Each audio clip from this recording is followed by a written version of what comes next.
कलयुगी बेटे कर रहे प्रताड़ित 90 वर्षीय बूढ़ी मां को जमीन बेचकर आए 2 लाख रुपए। पिता के मरने के बाद बेटे और बहू ने हड़पे। बेटे व बहू से प्रताड़ित हाट पिपलिया निवासी बूढ़ी मां बोंदी बाई भटक रही दर दर। जन सुनवाई में पहुंची कलेक्टर को आवेदन देने हाट पिपलिया थाने पर भी की जा चुकी है बोंदी बाई द्वारा कई दफा शिकायत। बुढ़ापे में लाठी के सहारे चलने वाली 90 वर्षीय महिला की देवास कलेक्टर से दरकार। फिलहाल देवास कलेक्टर की ट्रेनिंग पर है।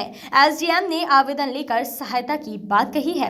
एक बूढ़ी मां अपने बेटे से प्रताड़ित होकर दर दर भटकती हुई जन सुनवाई में जिला दंडाधिकारी व कलेक्टर से गुहार लगाने पहुंची, जहां पर कलेक्टर की न मौजूदगी में एसडीएम को आवेदन देकर अपनी प्रताड़ना बताई और जो बेटे व बहू ने मिलकर रुपए हड़प लिए वह भी जल्द दिलवाने के लिए आवेदन के जरिए मांग की है।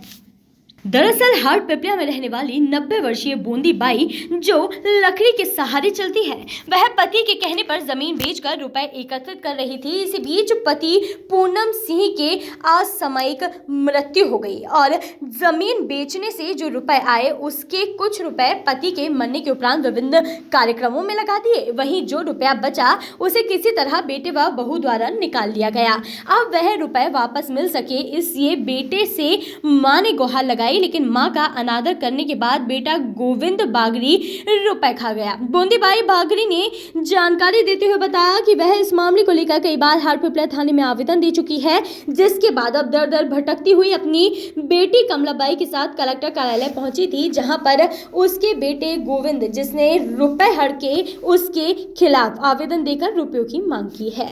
आपको बता दें कि 90 वर्षीय महिला लकड़ी के सहारे चलती है, जिसे सुनाई भी कम देता है, जिसका फायदा उठाकर बेटे व बहू ने रुपए ऐंठ लिए। जन सुनवाई में आवेदन के बाद महिला ने मीडिया से बताया कि उसके बेटे ने उसकी मां के साथ मारपीट भी की है, जिससे प्रताड़ित होकर वह कलेक्टर से गुहार लगाने पहुंची थी। पालकगण भी आए थे, उनके साथ में लोग भी आए थे। उनका कहना यह था कि जो फीस है और उसको लेकर आपसे चर्चा भी करी थी, अभी तक कम नहीं हुई है, क्या कहेंगे? हाँ, समस्त पालकगण विद्यालय अपने अशासकीय विद्यालयों द्वारा वर्तमान में शैक्षणिक शुल्क के रूप में लिए जा रही फीस के संबंध में रिलैक्सेशन चाह रहे हैं, क्योंकि ये मुद्दा अपने प्राइवेट स्कूल का जो अपना समिति रहती है उसका रहता है। इस संबंध में पूर्व में भी चर्चा हुई थी।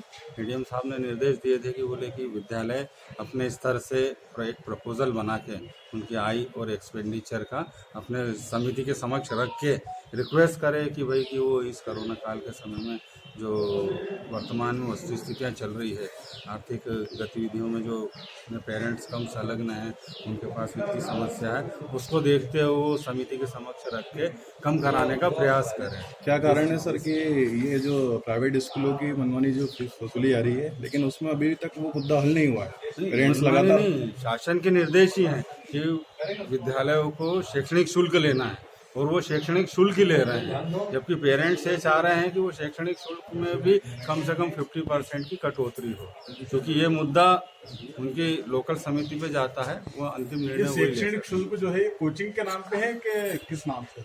हम लोग शैक्षणिक शुल्क बच्चों को जो पढ़ाने के लिए जो मेनली शुल्क लगता है, अर्थात ये जो अन्य गतिविधियों को छोड़ के जैसे ट्रांसपोर्टेशन में अदर अपनी वार्षिक गतिविधियाँ, इनको छोड़ के जो सिर्फ मैनुअली वो जो अपना विद्यालय चलाने के लिए, उनको विद्यालय का मेंटेनेंस करने के लिए, विद्यालय के टीचरों को पेमेंट्स देने के लिए जो शैक्षणिक शुल्क के रूप में वो हर साल लेते हैं, वो उस पर भी कम करने का ये लोग आग्रह कर रहे हैं। सर, आपके द्वारा तो स्कूल में जाके भी देखा गया था, तो उसमें क्या निकला है कि शुल्क ले रहे हैं या नहीं ले रहे हैं? क्या स्थिति यही निकली कि वो शैक्षणिक शुल्क ही ले रहे हैं, क्योंकि मैंने उनके कम से कम 3 वर्षों का रिकॉर्ड देखा, जिसमें विगत पिछले 3 सालों से वो शैक्षणिक शुल्क के रूप में जो राशियाँ ले रहे हैं वही उनके द्वारा। इन लोगों का आरोप आप पर है कि एडीएम साहब ने आपको निर्देशित किया था, किस चीज़ के लिए निर्देशित? निर्देशित इसी में किया था, क्योंकि उस दौरान प्राइवेट स्कूल के लोगों को भी बुलाया था और पेरेंट्स को भी बुलाया था। प्राइवेट स्कूल के जो संचालक आए थे उनको ये निर्देश दिए गए थे कि भाई आप अपने स्तर पे थोड़ा सा प्रयास करें इस कोरोना काल को लेके,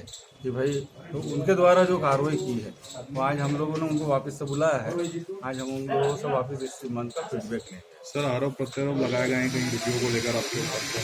हाँ, रुपयों को लेकर आरोप प्रत्यारोप लगाए गए हैं आपके ऊपर? अब ये तो फिर एक अलग बात है। आदमी काम करता है तो इस तरीके के आरोप तो लगते हैं और ये आरोप निराधार है। कि इनको क्या आश्वासन दिया गया आपकी तरफ से? आज अभी मैंने पुनः आश्वासन ये दिया है कि भाई हम संबंधित प्राइवेट स्कूल के लोगों को बुलाएंगे, उनके द्वारा क्या कार्रवाई की गई, क्या रिक्वेस्ट की गई उनके द्वारा उनकी समिति से, हम उसका फीडबैक लेंगे। धन्यवाद। आप ने नारा हम तो जिला शिक्षा अधिकारी महोदय के कार्यशैली से परेशान है। सारे पालक उनको फोन करो उठाते नहीं है। आज यहाँ कोई सी मीटिंग चल रही थी तो उनसे मिलने आए हैं हम लोग सब। वो सिर्फ हमको बेला रहे हैं कि स्कूल चालू हो जाए और पालक उनको फीस भरना पड़े। प्राइवेट स्कूल जो देवास के बड़े स्कूल है वो अपनी मनमानी कर रहे हैं। मुख्यमंत्री जी से मिल चुके हैं, एसडीएम साहब से मिल चुके हैं, कलेक्टर साहब से मिल चुके हैं, एडीएम साहब से मिल चुके हैं, सबसे मिल चुके हैं। और पालकों को परेशान किया गया तो पालक बड़े से बड़ा आंदोलन करेगा और फिर परेशान सरकार होगी और उसका ध्यान आपको ही रखना है। प्रशासन माननीय मुख्यमंत्री जी की भी बात नहीं सुन रही है। मुख्यमंत्री जी ने अगर कोई रियायत दी है तो उस रियायत को लागू करवाने की जिम्मेदारी जिला प्रशासन की होती है और जिला प्रशासन को वो करना चाहिए। और 50% ऑफ करवाना चाहिए फीस। क्या नाम है आपका? एडीएम सुदर्शन दुबे।